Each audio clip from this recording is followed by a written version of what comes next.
Hai, gue Dedi dan selamat datang di Pengabdi Film. Lebih baik merasa dicintai dan kehilangan daripada tidak pernah dicintai sama sekali. Sebagai kartun anak-anak, menurut gue SpongeBob sangat berhasil menggambarkan keberagaman yang kompleks karena mampu menunjukkan berbagai macam karakter dengan latar belakang yang berbeda. Masing-masing karakter punya kehidupan yang unik, kayak SpongeBob yang tinggal di dalam nanas, Patrick yang pengangguran, Squidward yang hidungnya besar, Tuan Crab yang punya anak paus, dan Plankton yang punya istri komputer.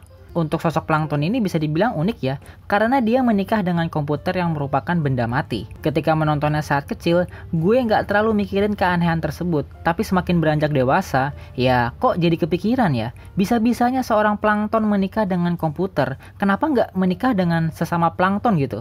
Nggak tahu, tanya yang mau tanya saya. Ada beberapa jawaban yang menurut gue bisa menjawab pertanyaan ini. Yang pertama adalah Plankton mengidap kelainan objektofilia. Objektofilia merupakan kondisi penyimpangan seksual di mana seseorang mencintai dan memiliki ketertarikan seks terhadap benda mati. Jadi kalau orang normal kan ketika cinta sama suatu benda itu lebih mengarah ke rasa bangga dan rasa ingin pamer gitu. Berbeda sama penderita objektofilia. Ketika mereka cinta sama suatu barang, ya mereka benar-benar cinta dalam artian sesungguhnya, bahkan sampai rela menikahi benda tersebut dan melakukan aktivitas seksual dengan benda itu. Nah, di sini gue melihat Plankton ini sepertinya mengidap penyakit ini, di mana Plankton memiliki ketertarikan pada benda mati, yaitu komputer. Bahkan sampai diberi nama Karen dan diberi program WIFE, atau kepanjangannya adalah Wired Integrated Female Electroencephalograph. Susah ya nyebutnya? Mungkin karena Plankton suka dengan teknologi, jadi sampai ke bawah dalam urusan asmara dia, sehingga Plankton lebih memilih mencintai komputer yang menurut dia adalah teknologi terbaik. Menghancurkan? Alasan yang kedua adalah sifat Plankton yang mendominasi. Plankton ini punya sifat ambisius dan suka mengatur. Plankton suka menjadi bos dan suka mendominasi orang lemah. Mungkin itu semua karena cita-cita dia yang ingin menguasai Bikini Bottom. Jadi sampai ke bawah ke dalam kehidupan sehari-harinya. Jadi menurut gue alasan kenapa Plankton memiliki istri komputer, ya karena Plankton ingin punya istri yang bisa dia atur-atur. Plankton kecil selama hidupnya selalu dianggap remeh, tidak dihargai. Mungkin Plankton ingin setidaknya memiliki istri yang nurut sama dia.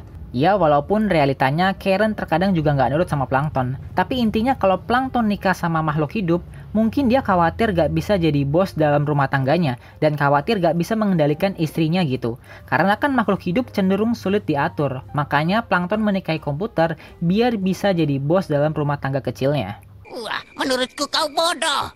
Alasan yang ketiga adalah bentuk sindiran kepada manusia modern. Menurut gue, Plankton ini diciptakan sama Steven Hillenburg sebagai sindiran buat manusia modern yang lebih menghabiskan banyak waktu dengan komputer ketimbang berinteraksi dengan manusia. Soalnya realita zaman sekarang kan kayak gitu, banyak yang lebih memilih ansos dengan bermain komputer seharian ketimbang main atau silaturahmi bersama teman. Jadi bener-bener komputernya tuh udah kayak teman hidup. Nah, teman hidup itu kan istilah untuk istri. Makanya, jadilah Plankton ini dibuat punya istri komputer. Ya, intinya mewakili manusia modern gitu deh, yang sulit bergaul dan lebih suka bergaul dengan komputernya. Nah, pertanyaan gue sekarang ke kalian, apakah kalian sedang berada dalam fase Plankton juga? Alias setiap hari ketemu komputer melulu?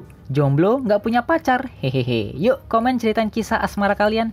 Siapa tahu ketemu jodoh di kolom komentar.